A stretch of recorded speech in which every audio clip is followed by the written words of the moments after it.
Welcome to Wine Country at Work. I'm Ralph de Amicis, and I'm Lahni de Amicis. And for this episode, we're going to talk a little bit about what goes into bringing a large group of people to wine country. All I can say is a lot. A lot. It's a lot of work. It's a lot of work. You can't just multiply what it takes to organize a tour for 2 or 3 or 4 people by however many people it is, because there's a lot of complicated details that go into organizing a big corporate event. Right. And we decided to start the show about that particular thing that we do here in the office because that's where most of the work for that type of event takes place.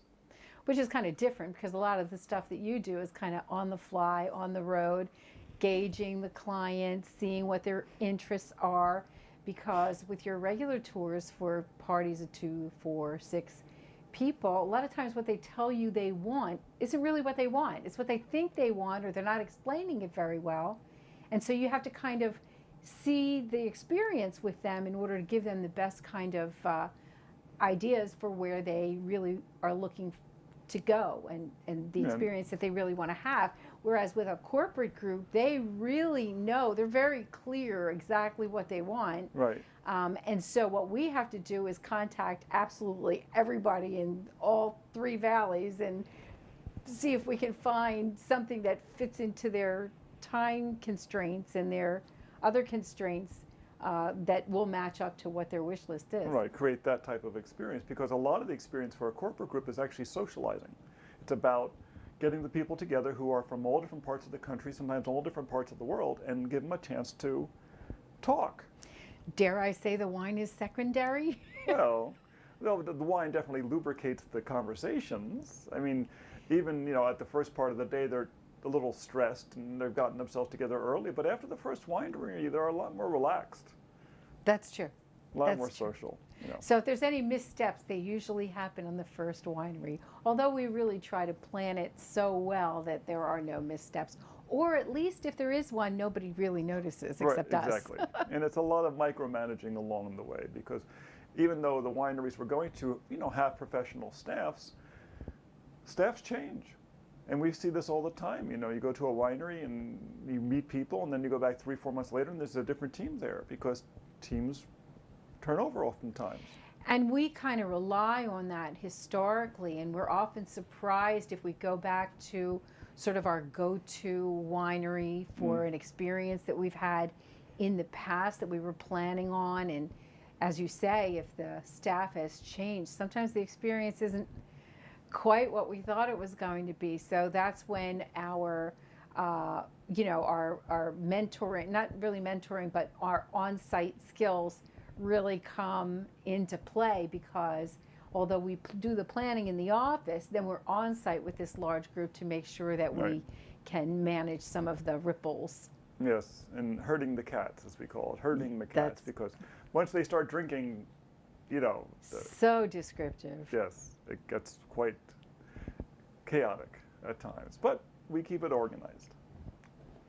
We try. Yes. The people who live here and work here see these large buses showing up, and you don't think very much of it, but it's a lot of planning to put that together, because most wineries can't handle groups of 40 and 50 people. And, 95% of the wineries in Napa are family-owned and relatively small. And definitely want prior notice if you're bringing a group of 8 or more. Right. So you can imagine they're going to want a lot of prior notice if you're going to bring a group of 30 or 50 like we have annually. Exactly. They have to have special staff for that. So you have to find a place that can accommodate that. First of all, does their permit allow them to do that? Then do they have the site for it? And then someplace along the way, people are going to get hungry. They're going to have to get fed. Well, you have to have a place for lunch to take place. And you have to make sure that the experiences of the different wineries are different.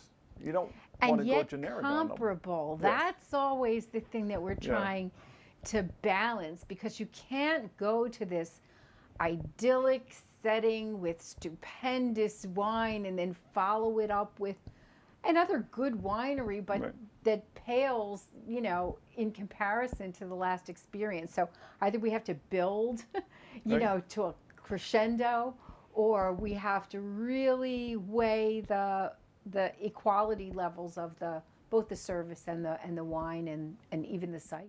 And also, depending on the time of year a large group comes in, there's a lot of other parameters, because if we're working on one particular group that we're talking about now, we usually start to plan in June for their visit every November. Well, in November, the weather's a crapshoot. I mean, we just don't know what's going to be. So we can only look at venues that have both indoor and outdoor spaces, both for the tasting option and for the lunch option. So we really are juggling and weighing a lot of things. Right. So, and you want to have different experiences here, and that's the thing about wine country. There's about over 1,000 wineries in Napa alone. So there's a lot of different types of experiences that you can enjoy. In fact, in this one, the first one was at a chateau.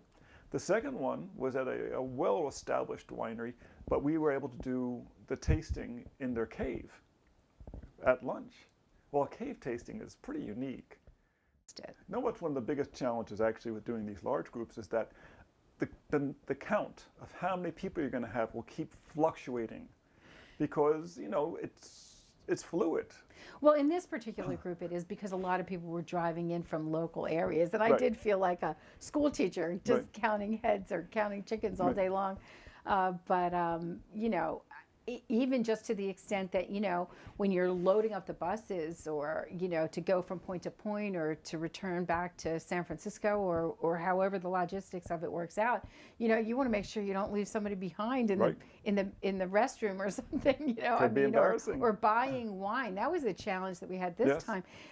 Everything took a little bit longer because so many people were purchasing wine, which of course is what we love and what our hosts loved. But, you know, you have to allow for that amount of time for those transactions and everything to happen. Exactly. And, you know, it's a question of how many buses do you need? How big do the buses need to be?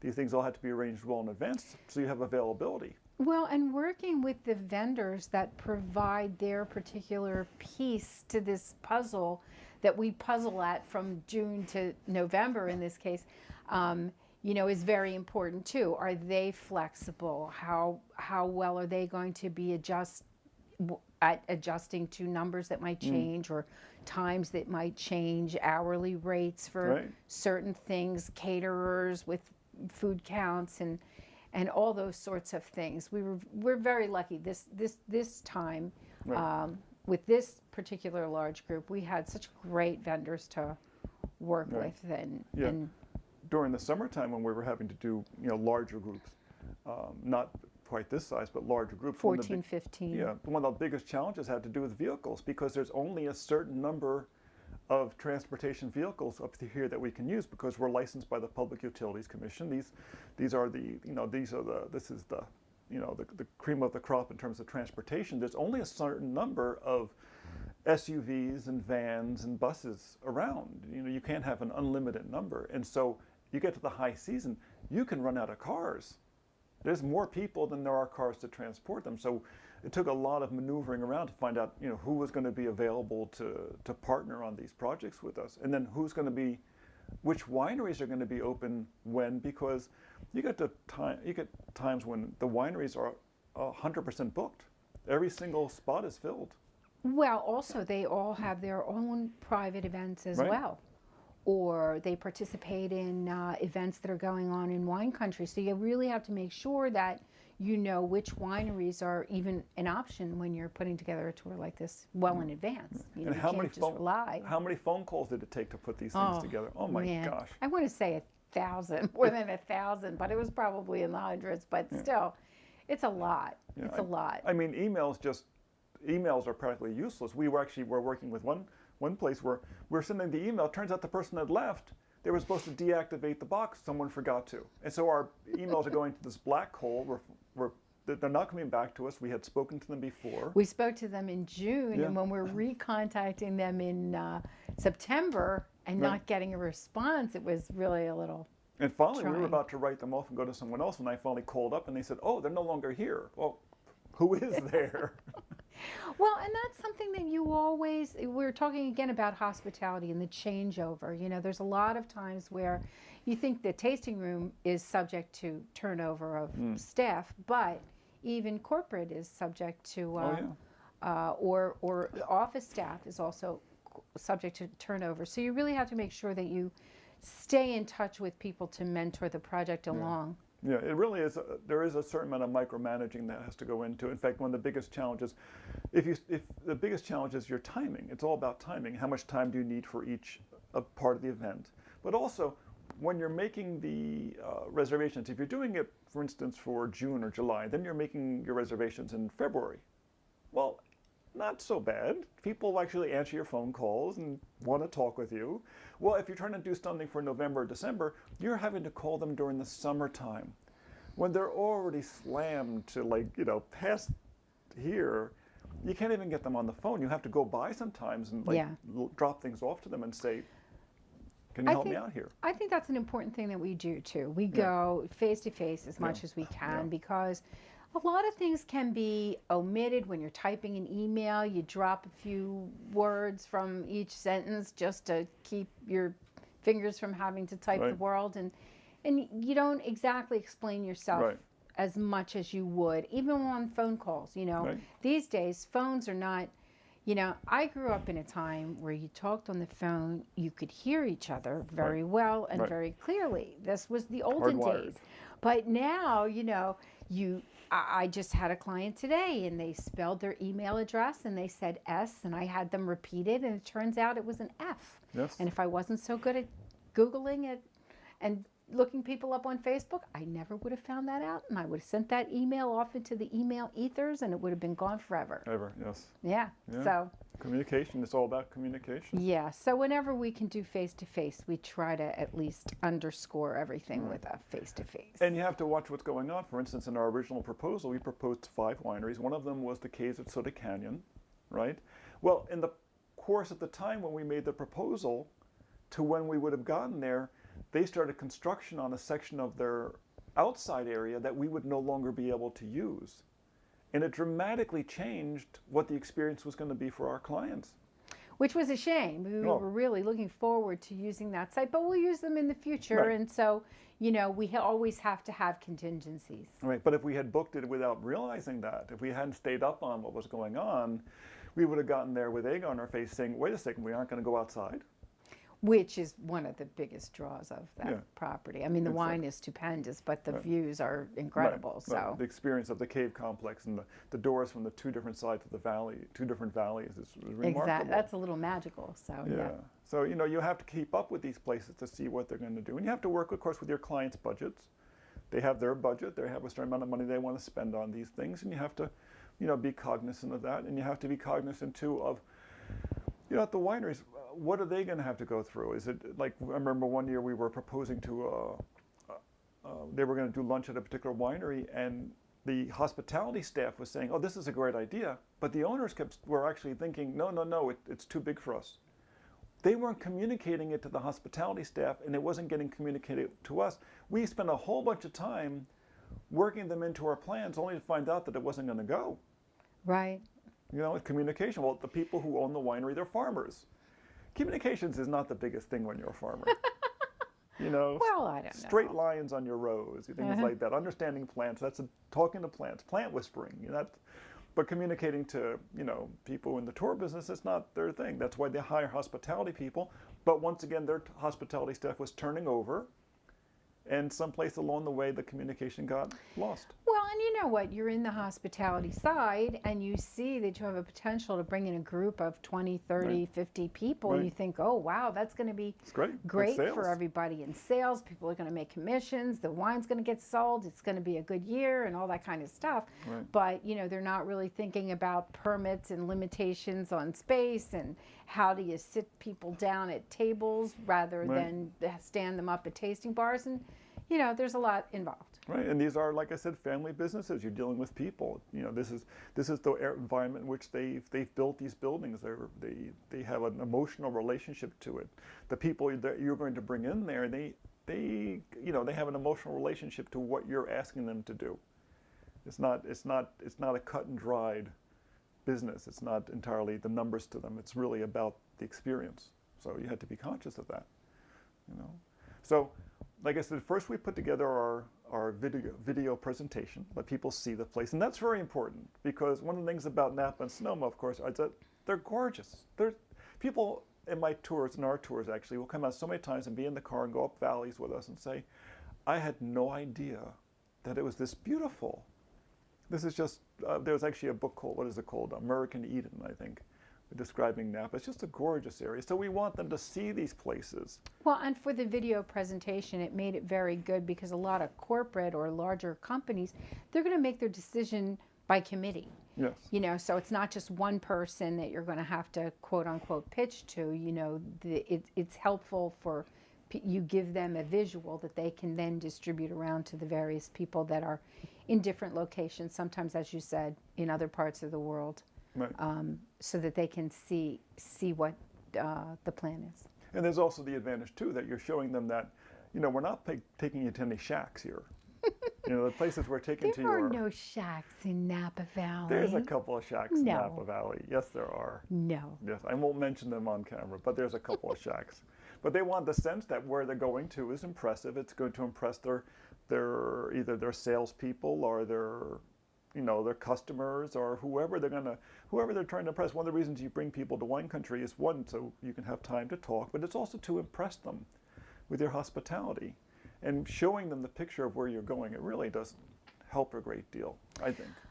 I think one thing that helps a great deal is the fact that the catering options that all of the wineries have to tap into are so like 4-star. I mean, we just, you know, we just wow them with the food, which is very interesting because we are always fond of saying that there's only 3 topics of conversation in Napa anyway. You know, it's the wine, the weather, and the food. Yeah, exactly. And we only talk about the weather because it relates to the wine and the food. So, you know, this food impression, you know, I mean, people are taking in the wine, they're drinking the wine, they're eating the food.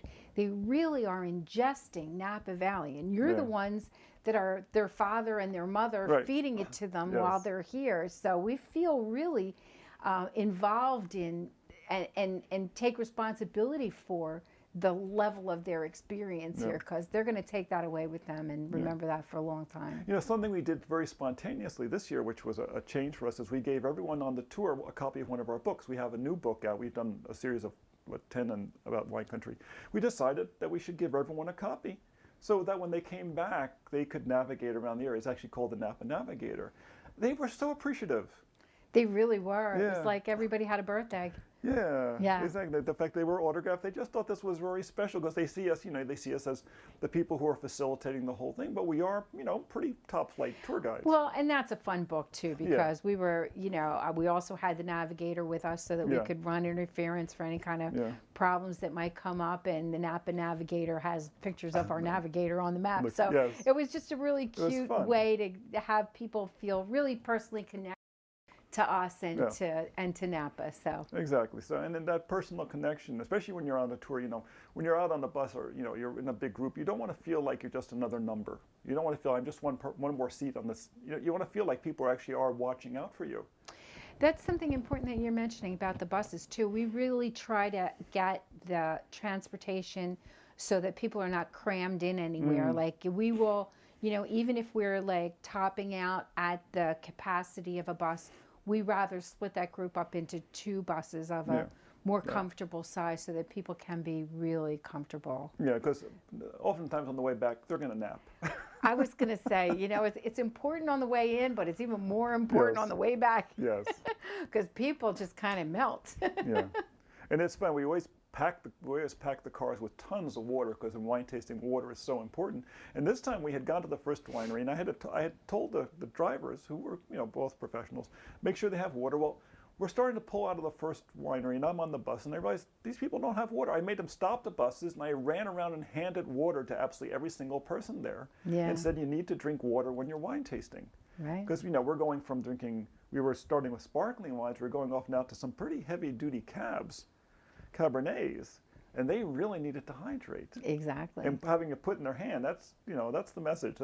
And although the croissants and the juice on the bus from San Francisco were nice, in between wineries, water is king. So exactly. And, you know, and then once again, you have to, you're dealing with people, and you got to treat them like people. You can't just treat them like, we say, joke, herding cats, but No, You it's a know? lot like herding cats. Yeah, exactly. It's a lot like hurting children, actually, because they're in a place they're not familiar with, and they're in a sense of wonder. You really do feel like kind of mom and dad in the whole situation. So as we go through this, you'll see, you've been seeing all kinds of pictures about where we went and the types of experiences that people had, and you can see it's a very social event. Now, wine tasting is always a social event to a certain extent. But when you're taking two people out, well, it's less social. Or when you're taking collectors out, well, they're going out to really look for wines. They're in the Bay Area, have a lot of aficionados. They come here to collect. But so much of when people come to wine country, and I'd say this is like 80%, it's really a social event for them. It's either for a couple a chance to reconnect, or it's for two groups of, like oftentimes we'll have two couples will come at the same time, or three couples. And they might come from different parts around the country. Or we'll get a car with 5 or 6 girls, 5 or 6 women from all over the country. It's a chance for them to get reconnect. So tasting rooms are actually designed for that, to allow you the time to, socialize. And I think the people in the tasting room are aware of that. So they'll tell you what they think you want to know, but they won't impose themselves on you. And we go through the same thing with a large group. We have to manage them and give them some information, but we don't want to get them in the way of their experience, because that's what really matters. It's their experience. Well, and corporate events or business events have a little bit of an added twist, because it is a way to socialize and build personal relationships with people that they might not usually see or only connect with by phone or email on other times. But they need to really sort of build relationships and over shared experiences. So it takes on a slightly different tack. Yeah, though I think it's always important to make sure that the places you're going to go is going to provide some education, because the second biggest reason people come to wine country is education, and so we've always made sure that there was an educational component within the tasting. And this year, you'll see in one of the wineries we're showing is actually the new event center at Stag's Leap, where they actually got to walk into the vineyards, even though it was a little bit rainy, had just about stopped, but they got to walk into the vineyards and hear a little bit about the history and the viticultural process. And, they all appreciated very much knowing these just little bits that add to their whole knowledge and add to their whole experience overall. Exactly, and especially with some place like, Stag's Leap Wine Cellars, this is an iconic winery. It was one of the winners at the Judgment of Paris in 1976. It's built a new event center for the first time. They'd been tasting in a tank room since like 1972 or whatever. They actually started in 1970, but they've been tasting in the same tank room. And maybe they made some improvements over the last 3 or 4 years, but still just the old tank room. And the reason they built the new event center or visitor center was actually because they needed the space in the tank room back, because they needed it for production, because it was zoned for wine production. And that particular wine they make there has grown so much in volume, they needed the space. So they kind of pushed the hospitality out into a much more beautiful location. It really is a beautiful space. I mean, the site is beautiful, and the building and the views out of the tasting room. I mean, I can't say enough about it. It was beautiful. Yeah, it's funny. Some of our favorites this year have actually become our wineries that have had this long traditions here, and that recently have made real big upgrades. And that includes Charles Krug, for instance. The tasting room experience there for many years was kind of like going into a hardware store, a nice hardware store, but one with wine. And they took their old one of their old winemaking buildings, did a massive and magnificent restoration of the building, and used that as part of their tasting experience. It's very beautiful, and the hospitality is A1. I mean, yes, really 4-star.